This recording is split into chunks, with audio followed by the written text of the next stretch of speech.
What's up, everybody? It's your man's KJ the Great, and we got some things to talk about, man. Man, oh man, what a night of boxing we just had. So, ultimately, the build-up was about Caleb Sweet Hands Plant versus Jermall Hitman Charlo. Building that fight up, and both of these fighters have been out of the ring for an extended period of time. It's been almost a year for Caleb Plant, and for Jermall Charlo, he hasn't fought since 2023 when he took on Jose Benavidez Jr. Caleb Plant's last fight was against Trevor McCumbee. Man, let's talk about tonight. So, coming into tonight, I expected both fighters to have, maybe a couple rounds of ring rust showing, but you could probably say Jermall Charlo looked the best he's been in a few of his last fights. His last fight with Jose Benavidez, he missed weight by 6 pounds. He looked good, but not his best. You could tell he was still dealing with some things. But ultimately, he got the unanimous decision win in that fight. Now, with this fight against Lamana, he definitely was on his game, on his A game as a super middleweight. He definitely showed some areas where he needs to get better. I feel like he found his timing, he found his rhythm. He definitely showed his power, showed his elite skill set compared to where Lamana is, because it's not about how many fights you have, it's about who you fight, and he definitely showed that. Ultimately, en route to the doctor stoppage, pretty much he dropped him pretty much 3 rounds straight, and the doctor advised the referee to stop the fight.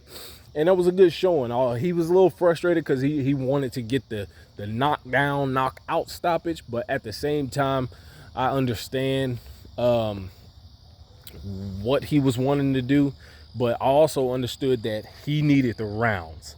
Y'all have to excuse me, I'm on my walk, late at night.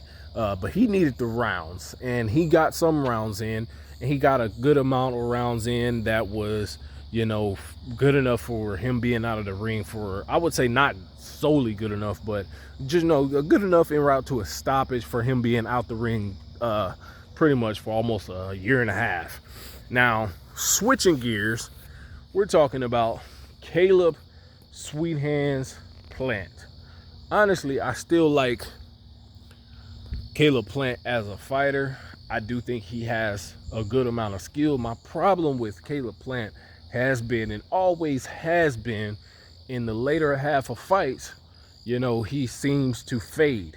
And pretty much that's what it was with this type of fight, except it wasn't just about the second half of the fight. It was literally him fading, not just fading, but not adjusting to the pressure, not dealing with the pressure right, getting caught on the inside, getting caught moving straight backwards.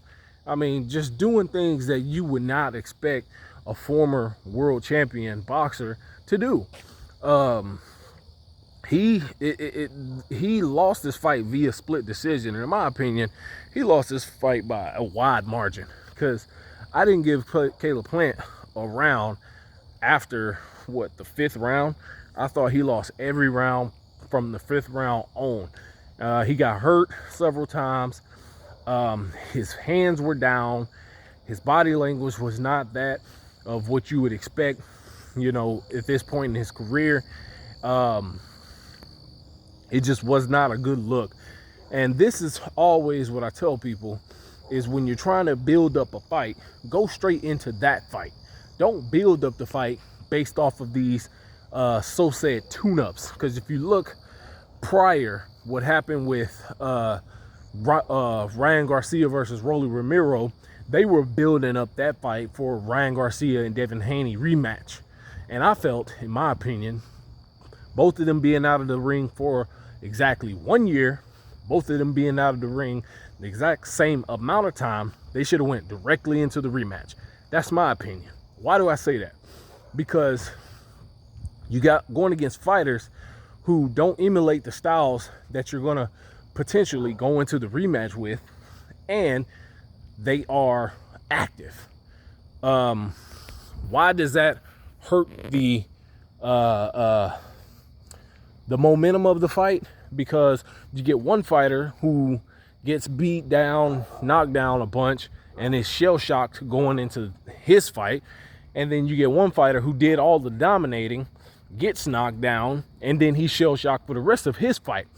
It makes it look bad. And that's pretty much the exact same thing that happened with this fight. Only difference is Caleb Plant didn't get dropped. Jermall Charlo dropped his opponent. He won his fight. Caleb Plant lost his fight. Those are similarities. You know, the co-main event won, and then the main event lost. So what do you expect? You know, stop building up these fights and then going into these little tune-up fights like this. Just go straight into the fight. For me, where does Caleb Plant go from this point in his career? I think Caleb Plant still is a good fighter. I just feel like he needs to break away from Breadman, expand out to a different trainer, and work on his conditioning. Work on his second half of a fight conditioning from 4-5 and on, because he definitely, like I said before, has that problem of fading. Look at the fight he had with Canelo. Look at the fight he had with Benavidez. He just fades in the second half of big time fights. So, I mean, granted, this wasn't the biggest name, but definitely it had big implications on fights further. So let me know in the comments what you think about this, man. I personally had this as a unanimous decision for Resendiz. I thought he won, like I said, every round from the 5th round on. Let me know in the comments, y'all. Peace.